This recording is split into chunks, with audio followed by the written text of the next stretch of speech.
Right. అందరికీ నమస్తే. నేను మీ జర్నలిస్ట్ పండరి. మొత్తానికైతే తెలంగాణ రాష్ట్రంలో రాజకీయ సమీకరణాలు శరవేగంగా మారుతూ ఉన్నాయి. రైట్. ఏదేమైనా మనం చూస్తూ ఉంటాం, కాంగ్రెస్ పార్టీలో ప్రతిదీ సాధ్యమే, ప్రతిదీ కూడా నడుస్తూ ఉంటుంది.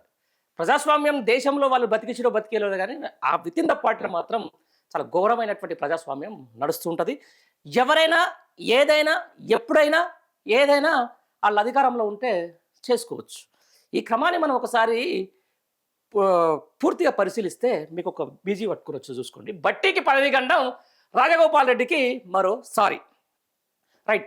గత కొద్ది రోజులుగా ఎప్పుడైతే కేరళలో యూడిఎఫ్ అధికారంలోకి వచ్చిన తర్వాత అక్కడ కాంగ్రెస్ ప్రభుత్వం అయిన తర్వాత ఎమ్మటే రాజకీయ పరిణామం అంతా కూడా ఎక్కడికి కర్ణాటక షిఫ్ట్ అయింది. అక్కడ డికే శివకుమార్ తన టీం అంతా సెట్ అయిపోయింది.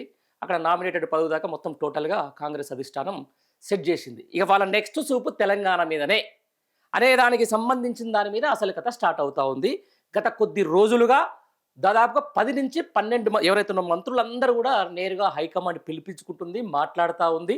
ప్రస్తుతం తెలంగాణ రాష్ట్రంలో ఏం జరుగుతూ ఉంది, ఏం కథ అనే అంశానికి సంబంధించిన దాని మీద ఎప్పటికప్పుడు నజర్ వేస్తూ ఉంది. ఈ నజర్ వేసే క్రమంలోనే చాలా రోజుల నుంచి మనం అనుకుంటా ఉన్నాం, బట్టి పదవికి గండం ఉందని చెప్పేసి ఉప ముఖ్యమంత్రి పదవి కూడా ఆయన తీసేసి, ఆర్థిక శాఖను కూడా తీసేసి ఆయనని స్పీకర్గానో లేకపోతే ఏఐసిసి ఇక్కడ పైకి దేశ రాజకీయాల్లోకి రమ్మని చెప్పేసి కూడా ఒక వార్తలు అయితే మనకు స్పష్టంగా కనిపిస్తున్నటువంటి విధానం. అయితే నాకు తెలిసిన సోర్స్ ప్రకారం బట్టి విక్రమార్క జాతీయ రాజకీయాల్లోకి ఇప్పుడు పోవడం లేదు. ఆయనని స్పీకర్గా ఇక్కడ నియమించబోతున్నారు. ఇప్పుడున్న స్పీకర్కి సామాజిక వర్గం ప్రకారం, ఒక ఎస్సీ సామాజిక వర్గం ప్రకారం ఇప్పుడున్నటువంటి ప్రసాద్ బాబుని ఉప ముఖ్యమంత్రి చేస్తారు. అలాగే బీసీ సామాజిక వర్గానికి సంబంధించిన ఆయనని ఇంకొక ఆయన ఉప ముఖ్యమంత్రి చేస్తారని చెప్పేసి మనకు స్పష్టంగా ఒక వార్త అయితే వస్తుంది. దాంతోపాటు మనందరం చూస్తున్నాం, చాలా రోజులుగా మంత్రి పదవి కోసం ఆశపడుతుండో లేకపోతే నేను అర్హుని అని చెప్పేసి ఆయన గట్టిగా వాదిస్తుండో మీ అందరు తెలుసు, కోమటిరెడ్డి రాజగోపాల్ రెడ్డి. ఈసారి ఆయన పేరు దాదాపుగా ఖరారైపోయింది.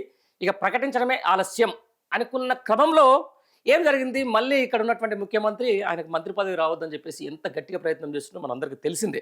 దానికి ఎంత కొరీలు పెడుతుందో కూడా తెలిసిందే.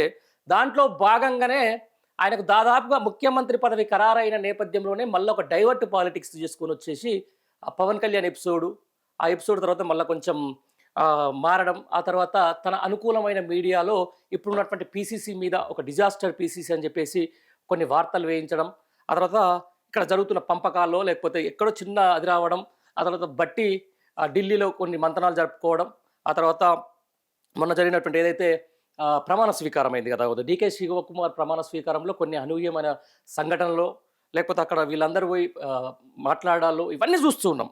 అయితే ఓవైపు పవన్ కళ్యాణ్కి సంబంధించిన దాంట్లో ఇష్యూ ఏదైతే డైవర్ట్ అయిపోయిన తర్వాత మళ్ళీ పూర్తిగా తెలంగాణ రాజకీయంలో ఇది మంత్రివర్గ విస్తరణ లేకపోతే మంత్రివర్గానికి సంబంధించిన దాంట్లో ఒక వార్తలు అయితే మళ్ళీ వస్తున్నాయి. ప్రస్తుతం కూడా ఇప్పుడు కూడా ఈరోజు కూడా ఢిల్లీ హైకమాండ్కి సంబంధించిన దాని మీద బట్టి మంత్రాలు జరుపుతూనే ఉన్నారు.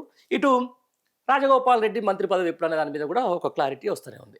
రైట్. ఈసారి ఖచ్చితంగా రాజగోపాల్ రెడ్డికి మంత్రి పదవి ఇవ్వాలని చెప్పేసి ప్రియాంక గాంధీ, రాహుల్ గాంధీ చాలా గట్టిగా నిర్ణయం తీసుకున్నారు. అయితే ఒక డైవర్ట్ పాలిటిక్స్లో భాగంగా ప్రస్తుతం ఉన్న ముఖ్యమంత్రి ఆపుతున్నాడు అనేది మనకు ప్రస్తుతం ఉన్నటువంటి గాంధీ భవన్లో వస్తున్నటువంటి అక్కడి నుంచి మనకు వస్తున్నటువంటి వార్త. అయితే ఇదే నేపథ్యంలో అసలు నెక్స్ట్ ఏంటి, తెలంగాణ రాష్ట్రంలో ఒక కేసీఆర్ మానియా ఒక అద్భుతంగా నడుస్తున్న క్రమంలోనే బట్టి ఆల్రెడీ కొంచెం అటు ఇటు కాంగ్రెస్ పార్టీని నమ్ముకొని ఉన్నాడు, కాంగ్రెస్ పార్టీతోటే మమేకమై ఉన్నాడు, కాంగ్రెస్ పార్టీతోటే ఆయన ట్రావెల్ అవుతూ ఉన్నాడు. జరిగిన పరిణామాలు అనూహ్యంగా రేవంత్ రెడ్డి రావడం, పీసీసీ, ఆ తర్వాత ఆయన కొంచెం ఈ అధికార మార్పిడి, ఆ తర్వాత కొంచెం ఆయన ముఖ్యమంత్రి కోసం కూడా ప్రయత్నం చేయడం, వాళ్ళ వైఫ్కు ఖమ్మం నుంచి టికెట్ కోసం కూడా ప్రయత్నం చేయడం ఎక్కడ జరగకపోవడం, ఆ తర్వాత జరిగిన పరిణామాలు, ఇక మళ్ళీ అవకాశం వస్తుందో రాదో నాకు ఒకసారి సీఎం కూడా చేయండి అని చెప్పేసి ఆయన అధిష్టానం దగ్గర ఇవన్నీ ప్రపోజల్ పెట్టిన నేపథ్యంలో ఇక్కడ రేవంత్ టీం ఒక్కసారిగా యాక్టివేట్ అయింది. ఆయన కనీసం ఈసారిగా దానికి కూడా ఒకసారి స్పీకర్ చేసిన తర్వాత ఇక రాజకీయ భవిష్యత్తు గురించి మనందరికి తెలిసిందే.